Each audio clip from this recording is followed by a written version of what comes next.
Hello everyone and welcome back again in new video. और आज की इस वीडियो में हम सभी लोग पढ़ने वाले हैं एरिया कि भाई ये एरिया होता क्या है। ये एरिया हम कहते हैं जिसको एरिया किस तरीके से फाइंड किया जाता है, वो चीज़ें मैं आपको इस वीडियो में बताऊंगा।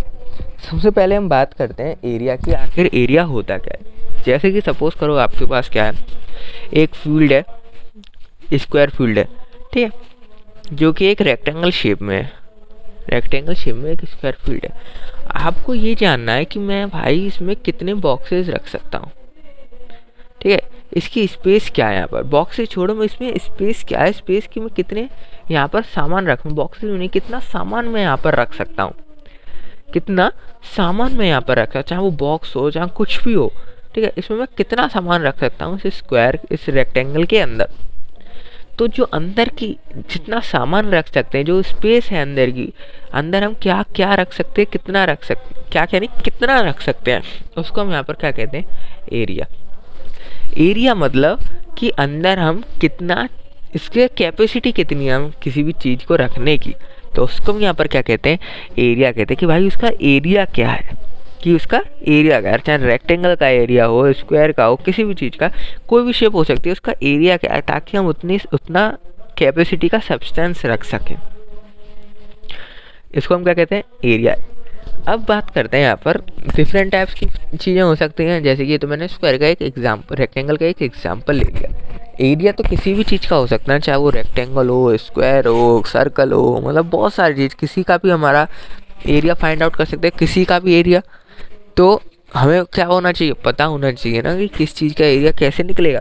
जैसे रेक्टेंगल, क्योंकि देखो अगर मैं यहाँ पर स्क्वायर बना दूँ तो इसका तो अलग होगा, क्योंकि ये बिल्कुल अलग चीज़ हो गई। ट्रायंगल बना दूँ, इसका और अलग होगा, ये तो बिल्कुल ही अलग हो गया। तो किस तरीके से हम स्क्वायर का, रेक्टेंगल का, ट्रायंगल का, इनका एरिया फाइंड कर सकें, ताकि अंदर का कितनी इसकी कैपेसिटी है वो हम फाइंड आउट कर सकें। तो वो हम किस तरीके से यहाँ पर निकालेंगे वो देखते हैं। हर अलग अलग सब्सटेंस के लिए अलग अलग एरिया का फॉर्मूला होता है, अलग अलग सब्सटेंस के लिए अलग अलग एरिया निकालने का फॉर्मूला होता है। जैसे कि स्क्वायर के लिए, जैसे कि मैं आपको स्टार्टिंग से करता हूँ, मैंने रेक्टेंगल की बात करी तो सबसे पहले एरिया ऑफ रेक्टेंगल। अब रेक्टेंगल का एरिया क्या होता है, रेक्टेंगल का एरिया होता है हमारा लेंथ इंटू ब्रेथ, यानी कि इसकी कितनी लेंथ है, कितनी इसकी कितनी लेंथ है और कितनी ब्रेथ है, इसकी अगर इन दोनों का मल्टीप्लाई कर दें हमारा निकल के आ जाएगा एरिया।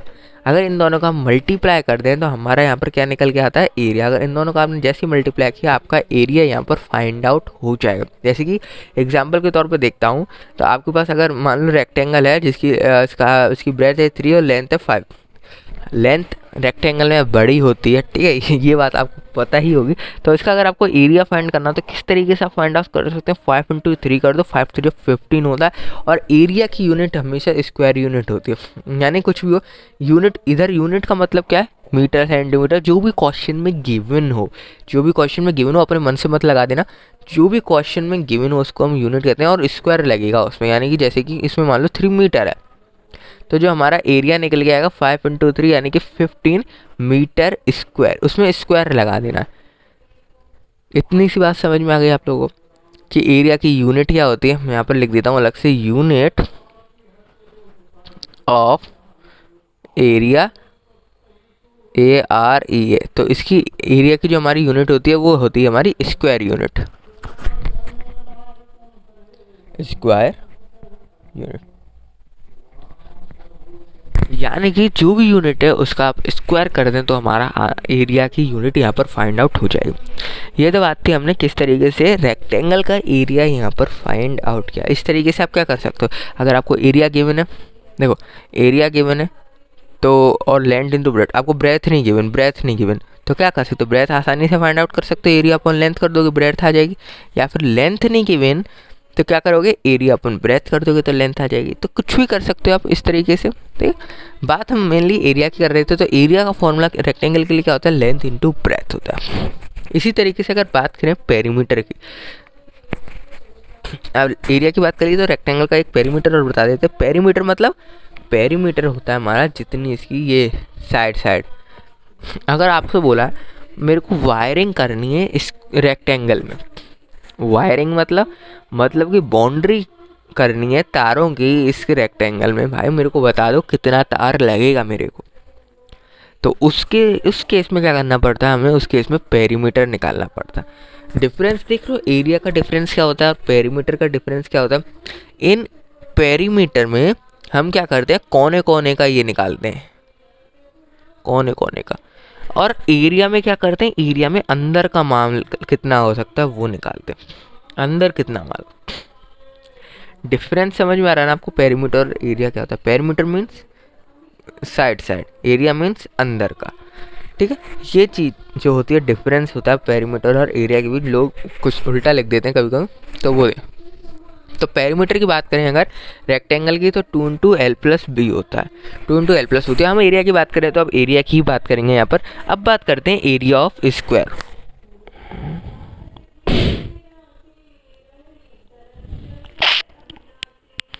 एरिया क्या होगा स्क्वायर का, तो स्क्वायर का जो हमारा एरिया होता है वो होता है 2 स्क्वायर का, वो होता है हमारा साइड स्क्वायर। मतलब कि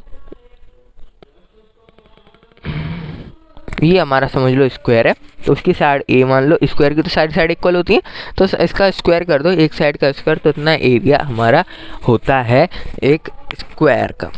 स्क्वायर का इतना क्या होता है, हमारा एरिया होता है।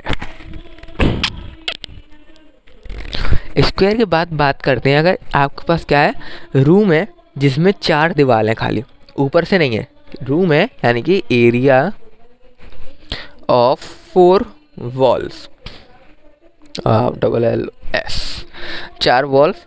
जैसे कि समझ लो आपका घर है, उसमें क्या है, 4 दीवारें, 2 ऐसे एंड 2 ऐसे, ठीक है, 4 दीवार हो गए।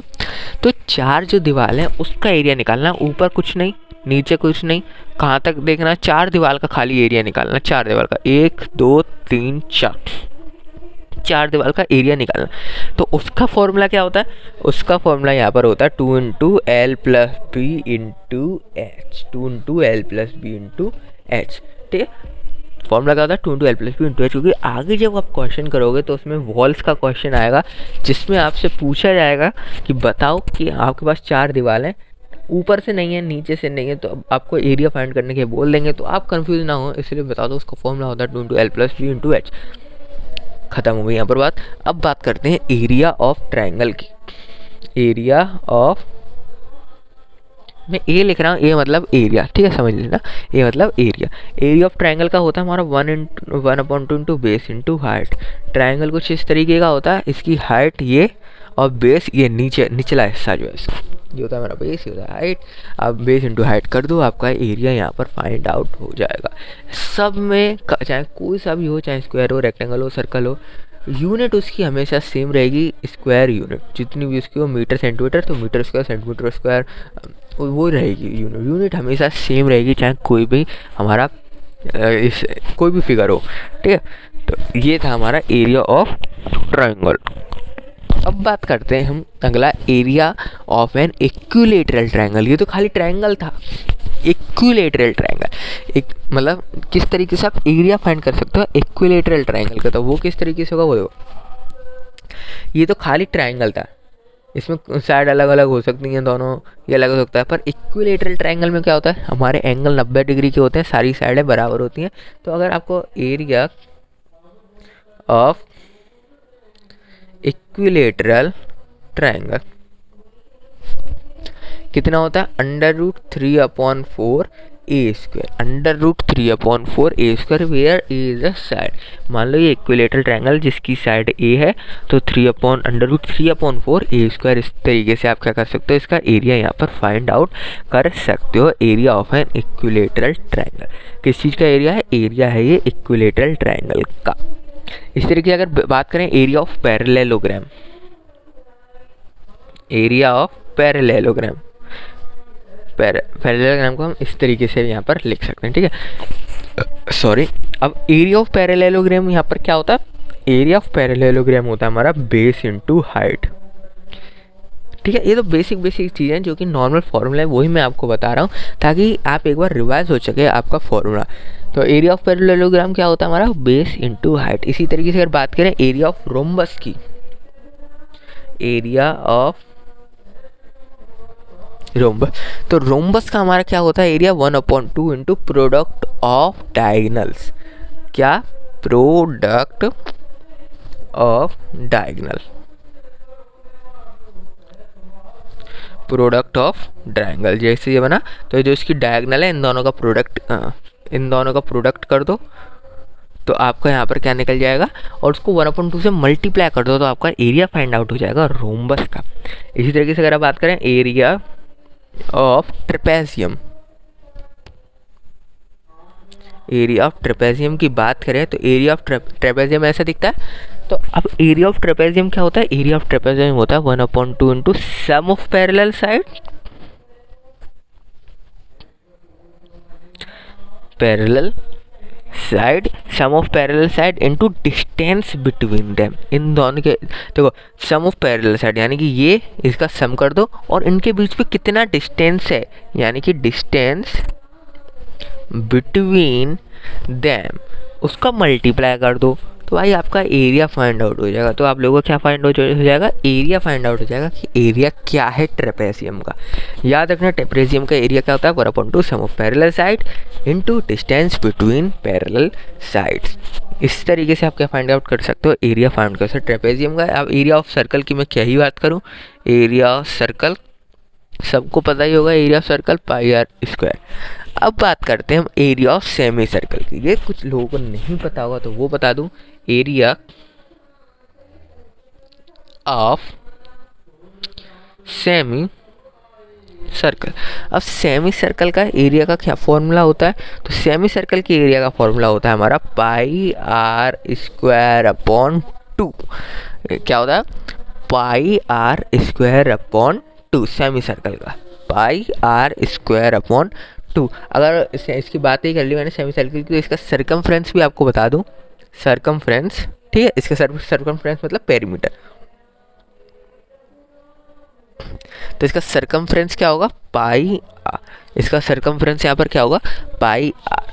सरकमफ्रेंस क्या होगा इसका, पाई आर। अगर पेरीमीटर की बात करें, ये तो खाली सरकमफ्रेंस है, जो गोल आकार कितना होता है, गोल आकार जो सरकमफ्रेंस मतलब गोल गोल गोल कितना है। अगर पेरीमीटर की बात करें, पेरीमीटर क्या होता है हमारा सब साइड। पेरीमीटर की बात करें अगर सेमी सर्कल की, पेरीमीटर ऑफ पी मतलब पेरीमीटर ऑफ सेमी सर्कल।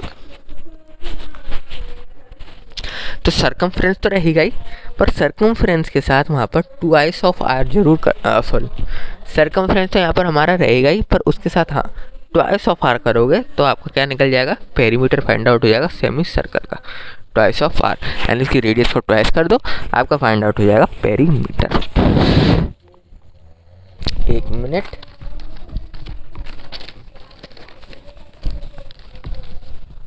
तो इस तरीके से आप क्या कर सकते हो, पेरीमीटर फाइंड कर लिया आपने सेमी सर्कल का। अब बात करते हैं area of a regular polygon of n side.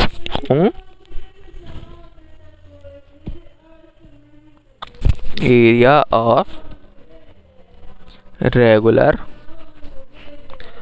Polygon of n side.